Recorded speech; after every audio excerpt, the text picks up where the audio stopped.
This panel here was already ripped off, so it's basically useless. You know, the power button's there still, and it's got some kind of a residue on it. But the power button's, you know, all that's still there, but, you know, without a cord, and I'm not going to go buy a cord for it to see if it even works. I'd rather just pull it apart and salvage the pieces out of it. Now, when you open it up, you're going to notice, I'll come close, that you have a screw here and a screw here.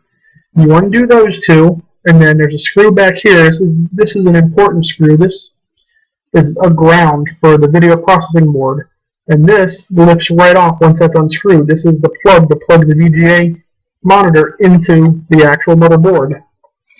And you're going to have a screw here, a screw here, a screw here, and a screw here. And then your keyboard will lift up.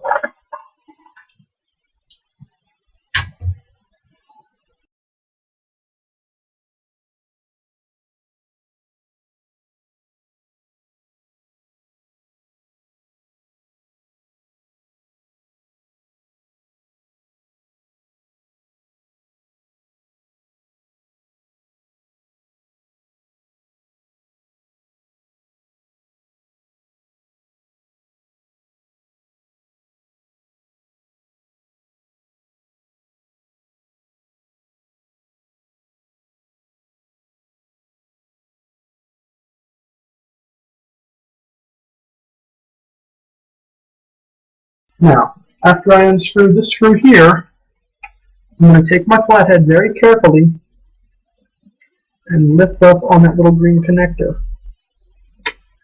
Boom, just like that. And the connector comes right off.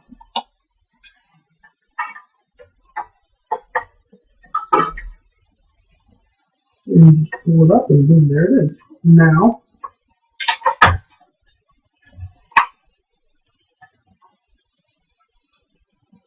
checking it out here.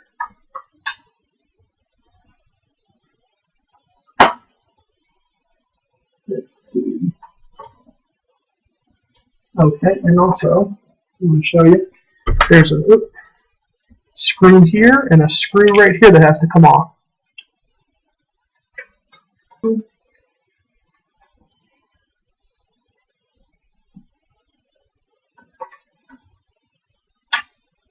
Screw, now this should lift it right off. Boom, just like that, look at that.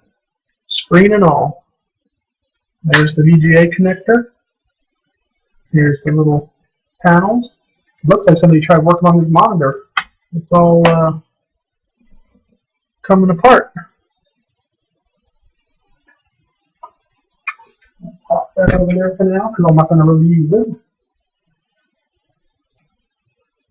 Now I'm doing these 4 screws I was telling you about to hold the keyboard down. 1,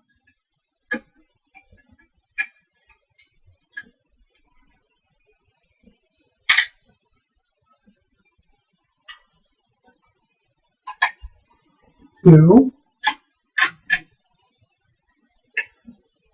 3,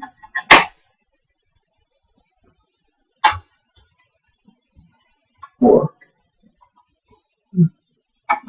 And like I said, the keyboard lifts right up real easy. Alright, now when your keyboard lifts up, they give you enough room to slack it out. Then take the trusty rusty screwdriver and go into the flathead mode because it makes taking these cables off a lot easier. It's going to be hard to show you here because my camera is not that clear. But right here, a little clip you push forward, and right here you push them forward. Real lightly, making sure not to damage anything. Even though it's junk, but if you're working on a laptop or anything like that, boom. And then I go and just pull it right out, the keyboard comes out. This keyboard is actually still good. This could be something you can use. Now there's another one right here. This hooks up the trackpad. Same thing. Pull down, and you shouldn't really have to ever force it. You just pull it down, and then this should slide basically right up, just like that.